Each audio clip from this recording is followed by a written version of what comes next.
안녕하십니까 별내교회 성도 여러분. 지난 3일 동안 모두들 평안하셨습니까? 정말로 평안하셨습니까? 놀랍습니다. 여러분, 지난 3일 동안 72시간밖에 안 지났는데 안식일이 끝난 뒤에 무슨 일이 벌어졌는지 아십니까? 우리의 머리 위로 미사일이 3방 지나갔습니다. 그런데도 우리가 어때요? 평안해요. 이 얼마나 놀라운 축복인지 모르겠습니다.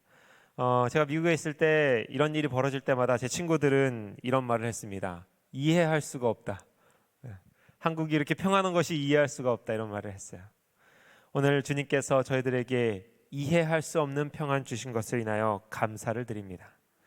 우리가 마음속에 두려움이나 떨림으로 하루를 살아가지 않도록, 비록 이러한 불안한, 밖에서 볼 때는 참으로 불안한 상황이지만 우리들에게 평안한 마음 주신 하나님을 찬양합니다.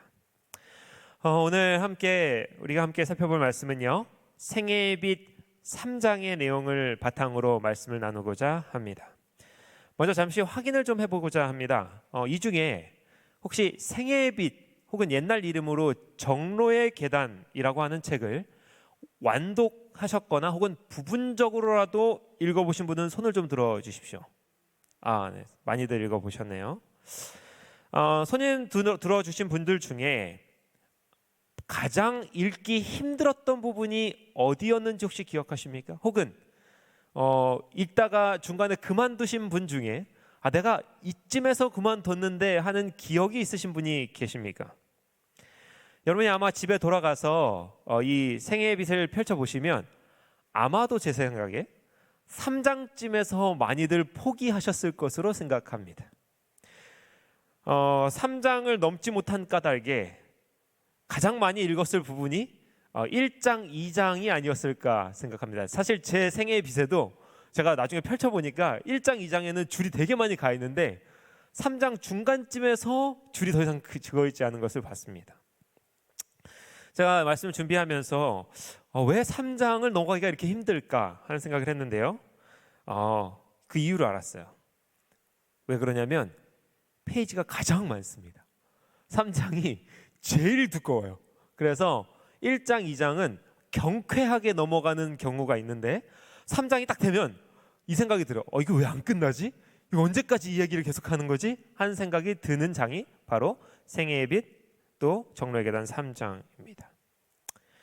그런데 여러분, 제일 길다, 제일 많은 내용이 기록되어 있다라고 하는 말은 다른 말로는 무슨 말입니까? 그것은 그 장이 매우 매우 중요하다는 뜻이기도 합니다. 엘렌 화이트이 생애의 빛 정로의 계단을 이제 쓸 때에 3장에 심혈을 기울였다는 말이 되고, 가장 많은 시간을 그 책에 집필하는 시간 중 가장 많은 시간을 그 장에 투자했다는 소리가 됩니다. 여러분, 지금 우리는 생애의 빛, 예수 그리스도를 아는 빛을 받아들이는 단계에 대해서 배우고 있습니다. 그럼 그 단계에서 가장 중요한 것이 무엇일까요? 여러분, 한 사람이 신앙을 받아들이는 데 있어서, 신앙이 자라는 데 있어서 가장 중요하다고 생각하는 단계가 뭐겠습니까? 기도일까요? 기도 중요합니다. 그런데 생애의 빛에서 기도에 대한 장은 두 번째로 긴 장입니다. 첫 번째로 긴 챕터가 아니에요.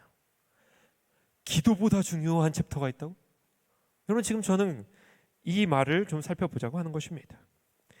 우리에게 긴급하게 필요한 것, 그것이 기도보다 긴급하게 필요한 것이 있다는 것입니다. 대체 뭐가 기도를 하는 것보다 더 긴급하게 필요할까? 여러분, 생애의 빛 3장을 펼쳐보시면 제목이 이렇게 나와 있습니다. 회개라고 쓰여 있습니다. 여러분, 생애의 빛의 옛날 이름은 정로의 계단이라고 하는 책입니다. 그런 제목을 갖고 있어요. 하늘을 향하여 다가가는 스텝마다 자세한 과정이 기록되어 있는데 그 중에 가장 중요한 스텝이 뭐라고요? 회개라고 적혀 있습니다. 여러분, 이 얼마나 오래된 얘기입니까? 얼마나 부담스러운 주제인지 모르겠습니다. 사랑, 은혜, 위로, 헌신, 기도, 말씀, 심지어 재림까지 정말로 중요한 주제들이 많이 있고 또 그런 내용들이 많이 있는데 하필이면 회개가 가장 많은 내용을 가지고 있는 것입니다. 그러나 우리가 말씀을 살펴보면 또 이 마지막 시대임을 생각해 보면 이것은 전혀 이상한 것이 아닙니다. 왜 그러냐면 오늘 파워포인트에는 없는데요. 요한계시록 3장 마지막 장에 마지막 부분에 라오디게아 교회가 나와 있는데요. 예수님께서 라오디게아 교회를 향하여 하신 말씀의 마지막 부분에 이렇게 되어 있습니다. 읽어드릴게요. 무릇 내가 사랑하는 자를 책망하여 징계하노니 그러므로 내가 열심을 내라. 마지막 말이 회개하라 되어 있습니다. 회개하라. 이 시대에 사는 라오디게아 교회를 시대에 사는 저와 여러분에게 오늘 하나님께서 주시는 말씀은 회개하라는 말이에요. 참으로 우리가 회개해야 될 필요가 있다는 것인데 오늘 생애의 빛을 펼쳐보니까 거기에 대해서 한 가지 주의점을 말하고 있습니다. 그것은 바로 생애의 빛 52쪽입니다. 많은 사람이 진정한 회개를 이해하지 못한다. 많은 사람이 회개를 이해하지 못한다. 이렇게 말하고 있습니다. 사랑하는 여러분, 오늘 주님께서 이 마지막 시대를 향하여 우리에게 열심을 내라, 뜨뜻 미지근한 것을 벗어나라고 하면서 그 마지막 뒤에 하신 말씀이 회개하라는 말이었어요. 그런데 오늘 우리의 문제가 뭐예요? 회개를 하려고 하는데 그 회개가 뭔지를 모른다는 겁니다. 얼마나 심각한 문제입니까? 신앙의 가장 중요한 단계인데 그것을 제대로 알지 못하고 있으니 말입니다. 그래서 오늘 이 시간 우리가 이 회개에 대해서 자세히 살펴보는 것은 매우 큰 의미가 있다고 할 수 있겠습니다. 부디 성령의 도우심으로 우리가 회개에 대한 완전한 이해에 도달할 수 있기를 간절히 바랍니다. 여러분, 지난 시간 말씀을 잠깐 되돌아보겠습니다. 여러분, 지난 시간에 베드로가 예수님을 무서워했다고 했습니다. 왜 무서워했죠? 그것은 베드로가 예수님의 신성이 엿보일 때에 그가 그것을 보고 자신이 죄인임을 깨달았기 때문이었다고 말했습니다. 죄를 지어서 죄인인 것이 아니라 인간의 본질적인 이 죄인이라고 하는 낙인이 드러났기 때문이라고 말하였습니다. 그뿐만이 아니죠. 다니엘, 이사야, 베드로 모두가 다 이러한 과정을 거쳤고요. 또 자신이 지금 처한 상황이 하늘과는 너무 멀리 떨어져 있어서 정말로 주체할 수 없는 부르짖음이 나왔다고 말하였습니다. 많은 사람들이 이 신성의 존재 앞에서, 하늘의 빛 앞에서 좌절하고 당황하며 무서워하였다라는 것이 지난주 설교의 내용이었습니다. 그런데 오늘 여기 사도행전에서도 똑같은 일이 일어났습니다. 오늘 말씀의 본문은 사도행전 2장 37절 38절인데요. 먼저 37절을 좀 읽어보겠습니다. 그들이 이 말을 듣고 마음에 찔려 베드로와 다른 사도들에게 물어 이르되 형제들아 우리가 어찌할꼬 하거늘. 여러분, 이 말씀은 오순절에 있었던 사건입니다. 여기 말씀에 그들의 마음이 찔렸다라고 말합니다. 여러분, 찔렸다, 이게 어떤 마음입니까? 요즘에 저희 아이들이 점점 커가면서 조금씩 거짓말을 배우는 것 같아요. 그래서 이제 하는 걸 보면 마음이 찔릴 때 표정이 저런 거구나 하는 걸 좀 알게 됩니다. 표정이 뭔가 이상하고요. 그다음에 행동도 뭔가 부자연스러워지는 것을 느낍니다. 그러면서 마음에 찔림이 있구나 하는 생각을 합니다. 오늘 성경이 말씀하는 찔림이 바로 이런 것일까요? 여러분, 여기서 말하는 찔림은 그것보다 더 격렬한 걸 말하고 있습니다. 우리가 거짓말해서 양심의 가책 정도가 아니라 본래 의미는 때리다 이런 뜻이고요. 찔러서 관통하다 이런 뜻입니다. 심지어는 실신시키다라는 뜻이 있습니다. 격렬한 마음의 염려, 양심의 가책이 엉켜서 매우 심각한 마음의 고통을 오늘 이 사람들이 느꼈다라고 이야기하는 것입니다. 이 말씀에 대해서 어떤 주석가는 이렇게 말합니다. 이 표현은 마치 곡괭이로 땅을 파는 것 같은 그러한 아픔이다. 상처가 남고 흔적이 남고 움푹 패어버리는 그러한 마음의 상태를 오늘 찔렸다라고 말한다 라고 얘기하는 것입니다. 그럴 때 이 사람들이 이렇게 부르짖었습니다. 우리가 어찌할꼬? 우리가 앞서 살펴봤던 세 명의 사람, 이사야, 다니엘, 베드로, 이 세 사람이 말한 소리와 오늘 여기 사도행전에서 말하는 이 우리가 어찌할 거라는 소리는 사실 본질적으로 전혀 다른 것이 아닙니다. 성경 주석은 이 외침에 대해 이렇게 말합니다. 우리가 어찌할꼬라고 하는 이 외침도 필사적인 부르짖음이었다. 통회하는 심령의 진정 어린 부르짖음이었다. 사랑하는 여러분, 회개란 이런 것입니다. 필사적인 부르짖음이 동반되는 것입니다. 아이러니하게도 요즘 뉴스를 통해서만 우리가 좀 필사적이다라고 하는 내용들을 좀 접할 수 있는 것 같습니다. 우리의 삶에서 아까 말한 이해할 수 없는 평안이 우리의 삶에서 있는 탓인지 우리에게 필사적인 뭔가가 좀 부족한 것 같다는 생각이 듭니다. 그러나 우크라이나 전쟁터의 뉴스를 보면 포탄과 총탄을 피해 전진하는 병사들, 자신의 나라를 지키기 위해서 정말 필사적으로 싸우는, 목숨을 내걸고 싸우는 그런 사람들의 모습을 봅니다. 튀르키예 대지진에서도 이 소방관들, 사람을 구하기 위해 이리 뛰고 저리 뛰고 하는 사람들을 보면 저런 것이 필사적인 거구나 하는 것을 좀 알게 됩니다. 또 뉴스 중에 동생을 구하고자 이 언니가 이 천장이 무너져 내리는데 그것을 동생을 끌어안고 이렇게 버티고 서 있는 사진을 봤습니다. 뉴스가 있었어요. 이해할 수 없는 힘을 발휘해서 동생을 지키고자 자신의 몸을 사리지 않고 던지는 그 모습, 필사적이라고 할 만하죠. 그러나 이런 단어는 어떻습니까? 필사적인 신앙. 여러분, 필사적인 신앙 이 단어가 저와 여러분에게 가깝습니까? 아니면 매우 멀리 느껴집니까? 필사, 무슨 뜻입니까?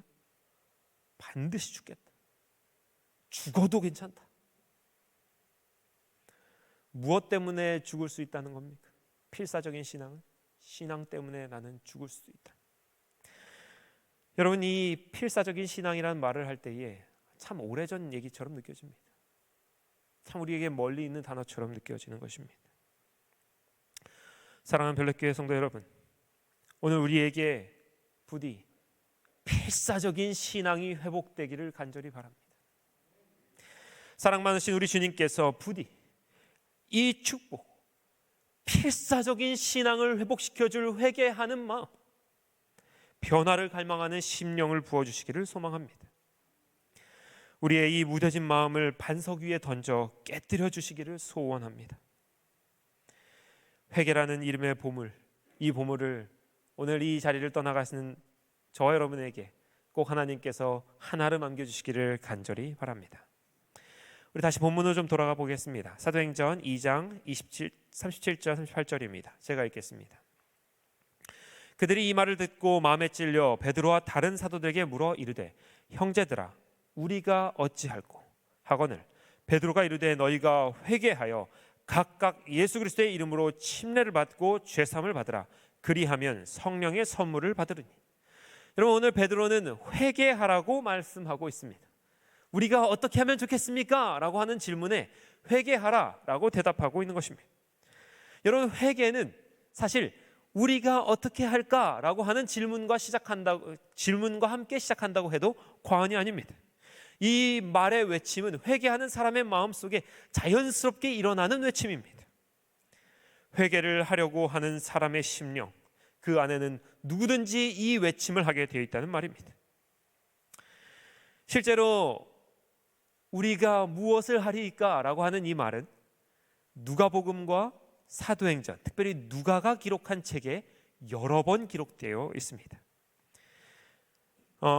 그 여러 번 기록되어 있는 중에 참 신기하게도 이 NIV 버전에는요, 이 회개하는 사람들을 세 부류로 분류해 놓은 것을 좀 볼 수가 있습니다. 오늘 이 시간 잠깐 회개의 세 분류를 좀 살펴보겠습니다.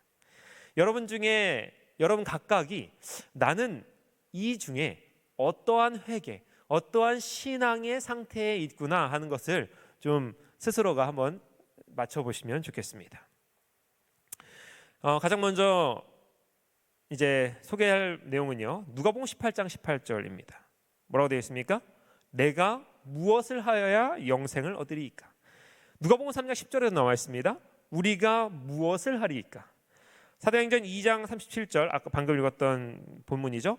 형제들아 우리가 어찌할꼬인데 뭐 다른 말로 하면 무엇을 하리이까라고 번역할 수 있을 것입니다. 우리가 한국어로만 보면 이 세 문장은 전혀 다른 차이가 없어요. 그렇죠? 주어에만 조금 수에만 좀 차이가 있을 뿐 의미적으로는 세 문장이 동일합니다. 원어에 봐도 이 세 문장에 색칠된 저 파란색 단어는 동일합니다. 그러니까 원어적으로는 사실 다른 점이 하나도 없어요. 제가 오늘 소개하려고 하는 것은 특히 NIV의 이 번역가가 사실은 원어적으로는 아무런 차이가 없는 이 세 종류의 이 성경절을 어떠한 내용으로 분류를 해놨다는 것입니다. 그 분류를 이제 보실 텐데요. 한번 보겠습니다. 영어로 보면요, 표현이 완전 똑같습니다. 18장 18절 What must I do? 라고 되어 있고요. 누가복음 3장 10절은요 What should we do? 라고 되어 있고요. 그 다음에 사도행전 2장 37절은요 What shall we do? 라고 되어 있습니다. 이 세 가지 표현이 지금 다르게 적혀 있는데 매우 특이하다고 볼 수 있습니다. 1번부터 좀 설명을 드리도록 하겠습니다. 1번은 must가 사용됐습니다. 이 단어는요 동기나 뭐 동의나 뭐 이런 거 상관없이 매우 강제적으로, 매우 강압적으로 무언가를 하고 하겠다고 하는 그러한 내용을 설명할 때 must가 사용됩니다. 오늘 이 누가복음 18장 18절은요 어떤 사람에 대한 내용이냐면 예수님 앞에 나왔던 부자 청년에 대한 내용입니다. 부자 청년이 선한 선생님이요 내가 무엇을 하여야 천국을 가겠습니까? 하늘나라를 가겠습니까? 영생을 얻겠습니까? 이렇게 질문했죠. 그때 이 청년이 뭐라고 했어요? What must I do? 라고 했다는 것입니다. 이것은 무엇이냐면 이 단어가 주는 뉘앙스는 뭐냐면 나는 하기 싫다는 거예요. 나는 순종할 마음이 없어요. 나는 정말로 하기 싫은데 뭐 때문에 할 수밖에 없어요? 구원 받으려고 하니까, 살아야 되니까 어쩔 수 없이 내가 따르겠다. 뭐든지 말씀하시면 천국 갈 수만 있다면 내가 하고 싶지 않아도 하겠다라고 하는 어떤 뉘앙스를 전달하고 있다고 볼 수 있습니다. 두 번째는요, 두 번째 문장에는 should가 사용됐습니다. 누가복음 3장 10절인데 이 부분은 어떤 것이냐면 should는 의무와 사명에 대한 상태를 표시합니다. 지적인 동의를 말해요. 내가 마음으로는 정말 하고 싶지 않은데 지적으로 이것이 옳다고 동의가 되는 거예요. 아 그래, 이게 적어도 옳기는 하다. 그러니 해보기는 하자라고는 그런 상태를 말하는 것입니다. 누가복음 3장 10절은요 침례 요한이 군인, 세리들 이런 사람들한테 한 말입니다. 그래서 너희가 이제 거둬야 될 것 이상으로 걷지 말라. 군인들은 다른 이들에게 더 일을 시키지 말라. 이런 것들을 하고요. 내가 옷이 2벌 있으면 1벌 나누어 가져라. 이런 이제 요한이 설교하는 내용에서 사용된 말입니다. What should we do? 라고 하는 질문은 지금까지는 내가 몰랐습니다. 근데 이제는 알았습니다. 알았으니까 한번 해보겠습니다. 이런 종류의 아마 고백이라고 할 수 있겠습니다. 3번은요 어떤 단어가 쓰였습니까? shall이라는 단어가 쓰였습니다. 이 shall이라는 단어는요 의도에 대한 상태입니다. 의도를 말하는 상태입니다. 사도행전 2장 37절을 방금 읽었다시피 오순절에 성령 강림의 순간에 대한 내용입니다.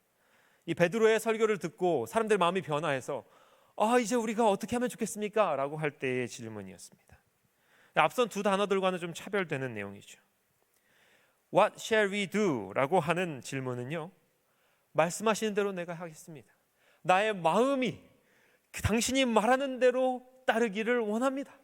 나는 당신과 동의하고요, 나는 당신이 말하는 대로 따르기를 원합니다 라고 하는 마음의 완전한 변화를 여기에서 의미하고 있습니다. 여기에 대해 생애비 60쪽은 이렇게 말합니다. 우리가 진리와 순결을 갈망하는 욕구를 느낄 때, 우리 자신의 죄된 상태를 보게 될 때, 우리는 성령께서 우리의 마음에 역사하고 계심을 알 수 있다. 새로운 욕구를 가진 상태, 그 상태를 오늘 여기에서 소개하고 있는 것입니다. 사랑하는 여러분, 여러분은 어디에 지금 속해 있습니까? 전에 걸로 좀 보여주십시오. What must로 되어 있습니까? 아니면 should로 되어 있습니까? 아니면 shall에 속해 있습니까? 정말로 따르고 싶지 않지만 억지로라도 따르고 있습니까? 아니면 내가 잘 안 되지만 지적으로는 이것이 옳다고 믿으니 이걸 한다, 이렇게 하고 있습니까? 아니면 정말 온 마음으로 정말 기쁘고 순종하는 마음으로 따르고 계십니까? 퀴즈를 좀 하나 드리겠습니다. 사도 바울에 대한 퀴즈입니다. 그가 아직 사울이었을 때 다메섹 도상에서 예수님을 만납니다. 그가 예수님을 보는 순간, 그분의 음성을 듣는 순간 사도 바울은 깨달았어요. 예수님이 정말 하나님의 아들이구나. 십자가는 그분께서 우리를 속죄하기 위해서 하신 희생이었구나. 그리고 회개합니다. 여러분, 방금 뭐라 그랬죠? 회개할 때는 어떤 질문이 동반된다고요? 어떤 말이 동반된다고 했죠? 내가 무엇을 하리까? 라고 하는 질문이 동반된다고요. 이 말이 사도 바울도 똑같았습니다. 사도행전 22장을 보면 사도 바울이 당시를 회상하며 이렇게 말합니다. 내가 땅에 엎드러져 들으니 소리 있어 이르되 사울아 사울아 나는 내가 박해하는 나사렛 예수라 하시더라. 사울이 뭐라고 합니까? 내가 이르되 주님 무엇을 하리까? 여러분께 퀴즈를 드립니다. 오늘 사울이 말할 이 고백은 무슨 단어를 썼을까요? must란 단어를 썼을까요? should란 단어를 썼을까요? shall이라는 단어를 썼을까요? 사도 바울은 What shall I do, Lord? 그의 마음이 변화되면서 하나님 앞에 진심으로 순종하고 진심으로 회개하는 순간을 가지게 되었습니다. 사랑하는 여러분, 우리의 회개는 어떤 것이 되어야 할까요? 성경은 또 생애의 빛은 우리가 회개를 하여야 된다고 말하고 있는데, 참으로 그 회개에는 모조품이 있다고 참으로 주의하라고 말하고 있는 것입니다. 생애의 빛 52쪽입니다. 수많은 사람이 죄를 지은 것을 후회한다. 그들이 저지른 잘못으로 인해 고통이 이르러 올까 두려운 나머지 그들은 행동을 고치기도 한다. 그러나 그것은 진정한 회개가 아니다. 그것은 성경이 말하는 회개가 아니다. 그 사람들은 고통 때문에 한탄하는 것이지 죄 자체에 대하여 한탄하는 것이 아니다. 여러분, 성경에는 이러한 예가 많이 있습니다. 그 확실한 예가 바로 왕입니다.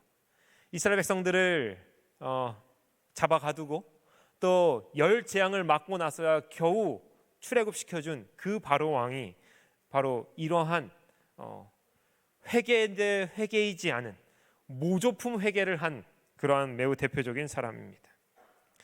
그가 이스라엘의 하나님 여호와에게 자신의 백성 이스라엘을 자유롭게 하라는 명령을 들었습니다. 그런데 어떻게 했죠? 불순종했습니다. 그리고 이어지는 열 재앙, 그 재앙 각각에 이 바로 왕은 회개했어요. 내가 잘못했다. 내가 용서를 구한다. 내가 더 이상 너희들을 억압하지 않겠다. 10번이나 그렇게 그는 회개를 반복했습니다. 그러나 그 10번도 전부 다 그는 완전한 회개가 아니었어요. 마지막 자신의 아들이 죽으면서까지 10번째 회개를 하였습니다. 그런데 어떻게 되었습니까? 이스라엘 백성들이 떠나서 홍해 해변에 이르렀을 때 그의 마음은 다시 한번 자신의 회개를 되돌리고 말았습니다. 11번째 불순종을 행한 것입니다. 그뿐만이 아닙니다. 에서, 발람 선지자, 가롯 유다도 다 그와 같은 마음으로 회개를 하였다고 말합니다. 그들은 진정으로 마음이 변화돼서 끌려 나오는 순종으로 회개한 것이 아니라 불순종이 가져오는 고통 때문에 어쩔 수 없이 정말 머스트, 강압적으로 회개한 것이었다고 말한 것입니다. 그러나 이 정반대의 사람이 오늘 생애의 빛에 좀 등장하는데요. 그것은 바로 다윗 왕입니다. 진실한 회개, 진정한 회개를 한 사람은 다윗이었다, 이렇게 말하였습니다.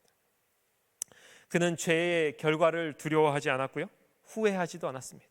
오히려 죄 자체를 철저하게 미워한 사람이었습니다. 사랑하는 여러분, 이제 마지막 대지로 쉘의 마음, 정말 진정한 회개를 이루는 마음은 대체 어떻게 하면 생기는 것일까? 진정한 회개란 대체 어떻게 가능한 것일까? 그것을 좀 살펴보도록 하겠습니다. 생애빈 60쪽입니다. 진정한 회개를 하게 하는 것은 오직 그리스도께로부터 나오는 은덕이다.